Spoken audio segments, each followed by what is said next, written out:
Bible अध्ययन श्रृंखला के अंदर आपका स्वागत है। रोमियो के नाम प्रेरित पौलुस की पत्री का अपन अध्ययन कर रहे हैं और हमने पिछले सत्र के अंदर पहले अध्याय की 16 और 17 आयतों को देखा था।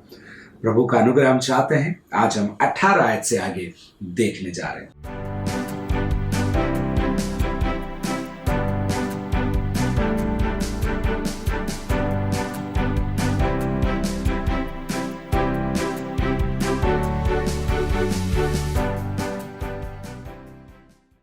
रोमियो को लिखी हुई पत्री पहला अध्याय उसकी 18 आयत से आगे।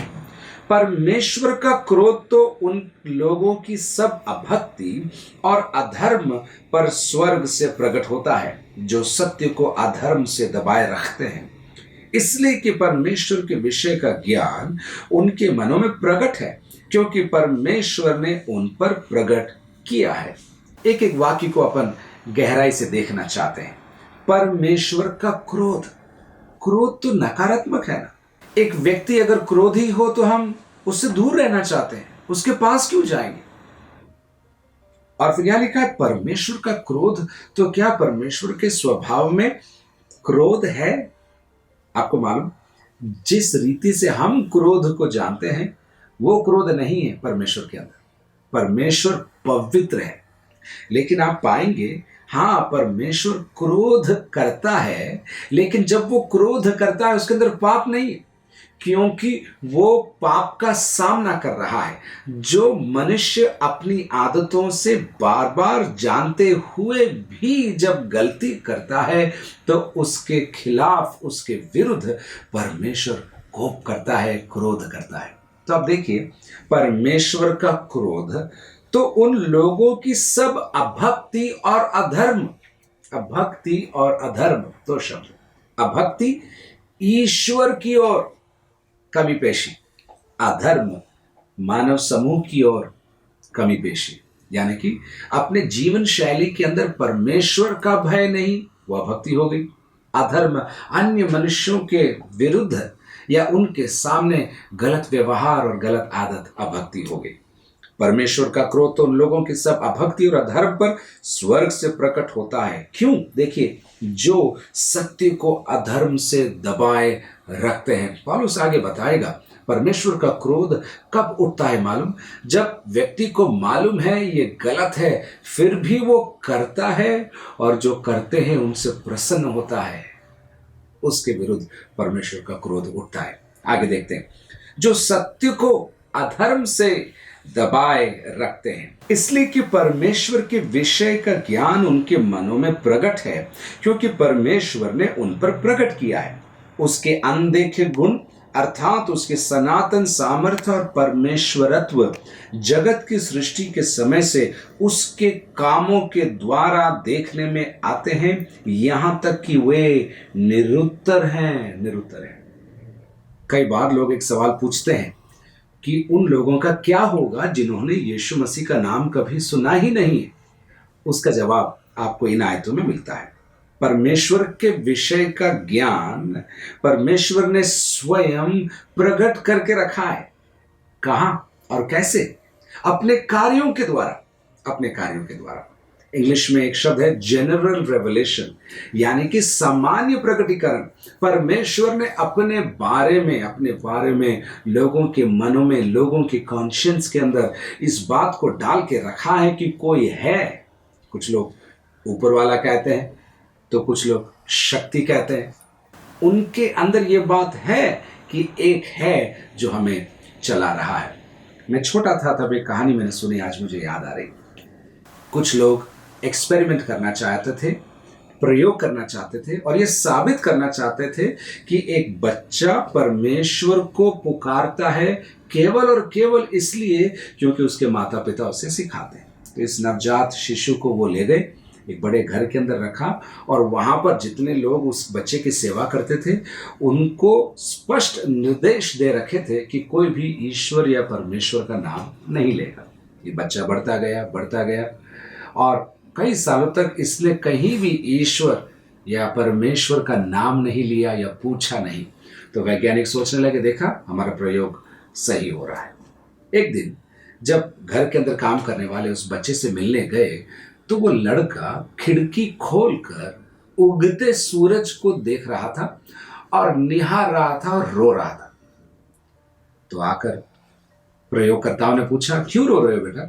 तो उसने बोला, मैं उस सूरज को देखकर इसलिए रो रहा हूं, मैं ये सोच रहा हूं कि किसी ने तो उस सूरज को बनाया होगा और वो कौन है, उसे ढूंढने की इच्छा मुझे हो रही है।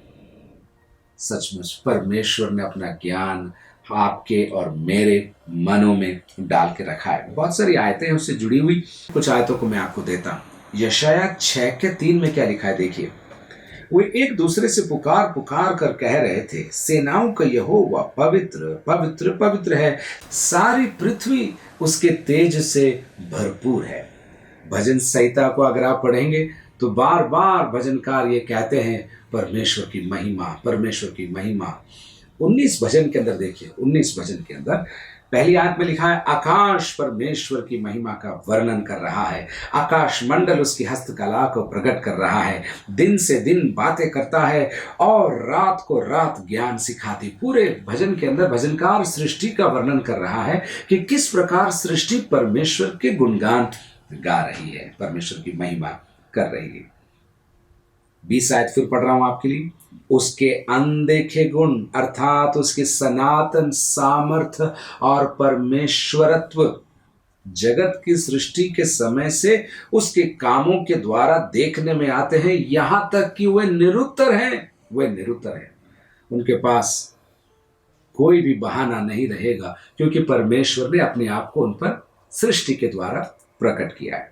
21, इस कारण की परमेश्वर को जानने पर भी उन्होंने परमेश्वर के योग्य बड़ाई और धन्यवाद न किया, परंतु व्यर्थ विचार करने लगे, यहां तक कि उनका निर्बुद्धि मन अंधेरा हो गया।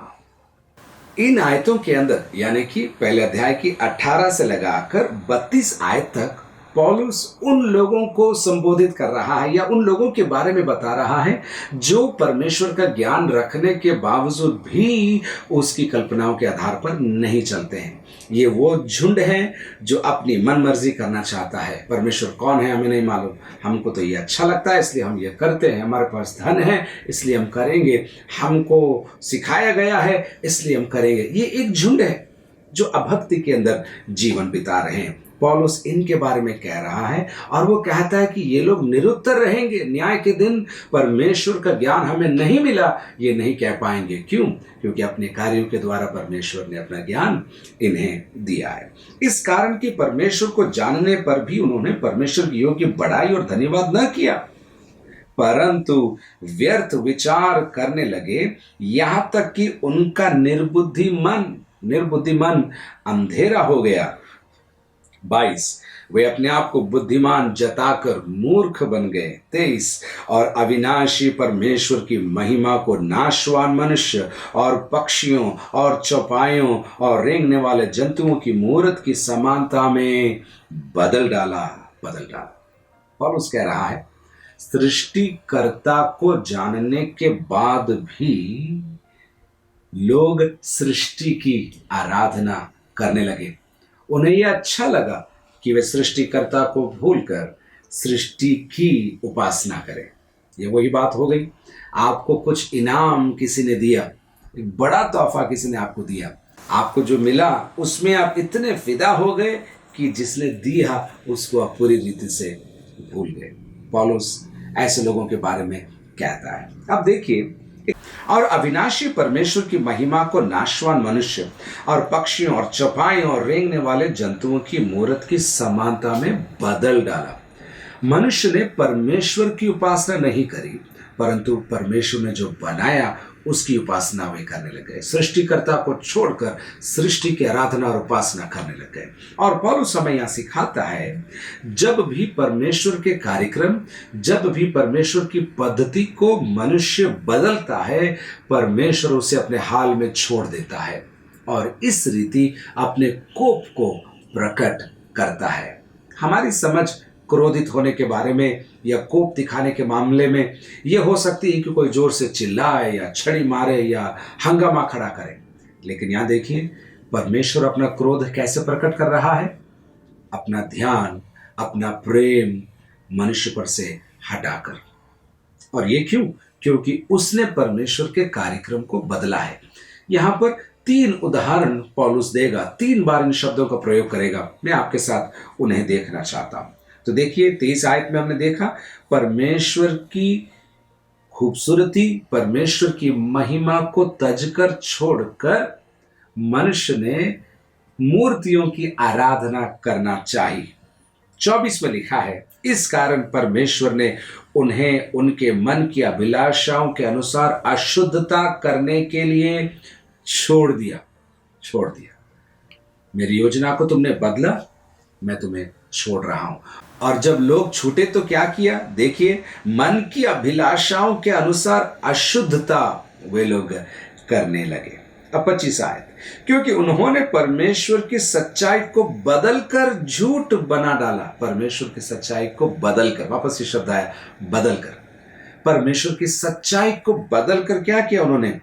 झूठ बना डाला और सृष्टि की उपासना और सेवा की, न कि उस सृजनहार की जो सदा धन्य है। आमीन। 26, इसलिए परमेश्वर ने उन्हें नीच कामनाओं के वश में छोड़ दिया। दूसरी बार हम ये देख रहे हैं, जब मनुष्य ने परमेश्वर की सच्चाई को बदल दिया तो परमेश्वर ने उन्हें छोड़ दिया। और जब मनुष्य को छोड़ दिया तो उसने क्या किया? नीच कामनाओं के वश में मनुष्य हो गया।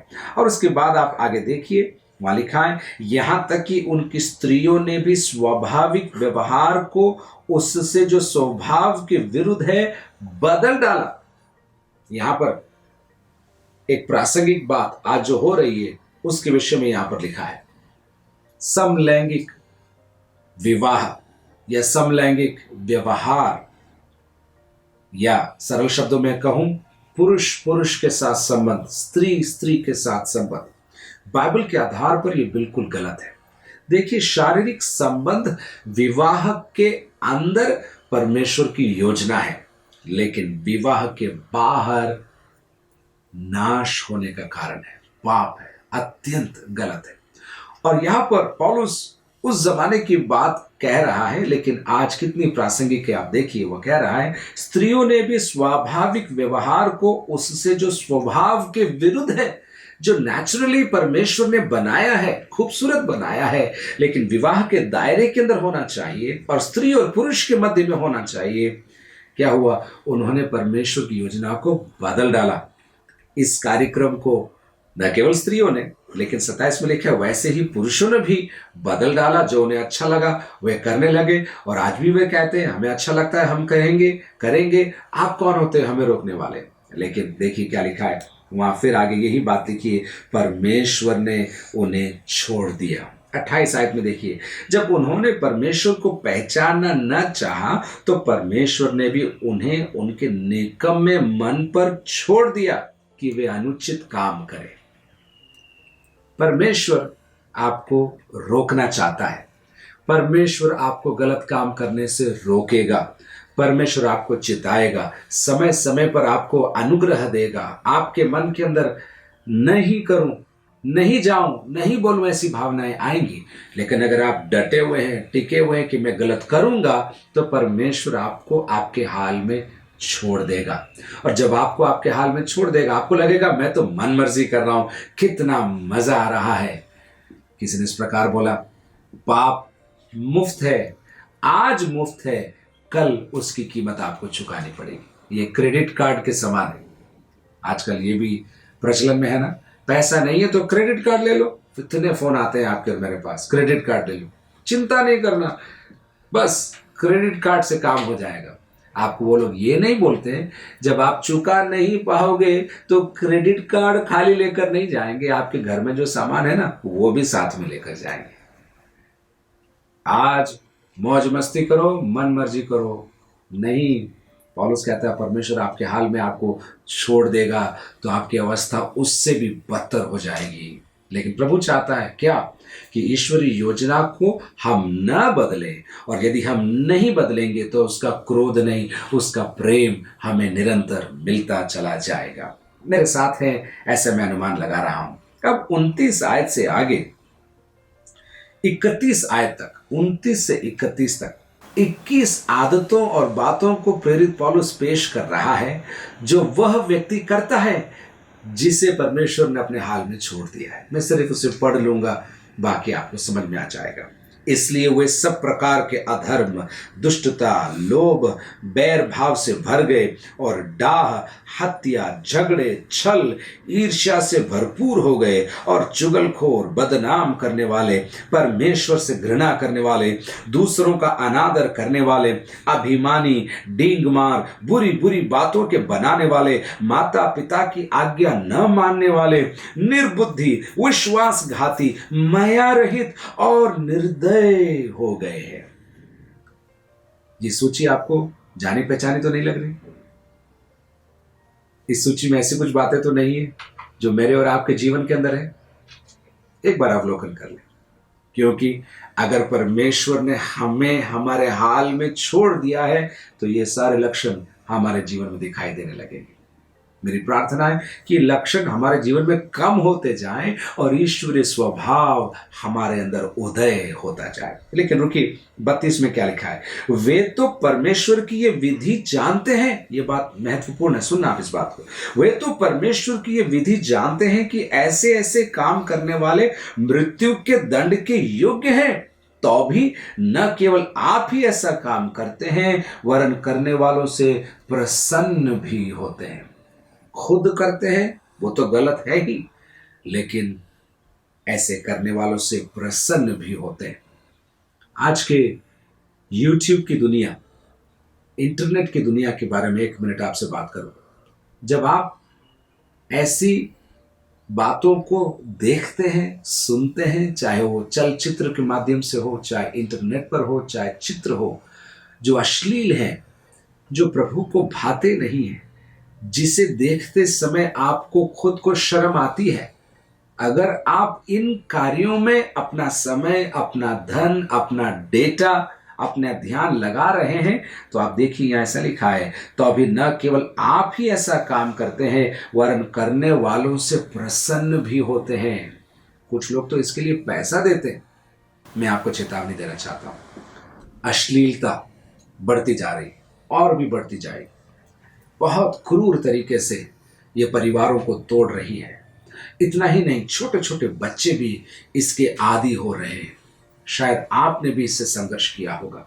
मैं आपको कहना चाहता हूं, आप इसे रोक दें। ऐसा न कहें कि मैं कल रोकूंगा या थोड़ा कम कर दूंगा। नहीं, किसी भी प्रकार के आदत के अगर आप शिकार हैं, आप तुरंत उसमें से बाहर आ जाइए, क्योंकि प्रभु का अनुग्रह आपको मिलेगा और आपकी ताकत से नहीं हो पाएगा। आप कभी भी इस शत्रु के जाल से बाहर नहीं आ सकते। लेकिन याद रखिए, सुसमाचार के अंदर वो सामर्थ्य है जो शत्रु के हर जाल और चाल को तोड़कर आपको आजाद कर सकती है। इसलिए सुसमाचार में आपको ध्यान देना है, इन बातों के आदी आपको नहीं होना है। और एक बात और कह दूं, जितना एक बार गलत काम करोगे उतना आपकी प्रवृत्ति बढ़ती जाएगी, उतना आसानी से आप ये काम करते जाएंगे। उदाहरण के लिए, एक बच्चा जब स्कूल से पेंसिल चुराता है और पेन चुराता है और घर आता है और उसको कोई टोकता नहीं है, रोकता नहीं है, पूछता नहीं है, यही बालक बड़ा होकर बड़े बड़े कारनामे कर डालता है, जिसके लिए उसको शायद आजीवन कारावास भी भुगतना पड़ सकता है।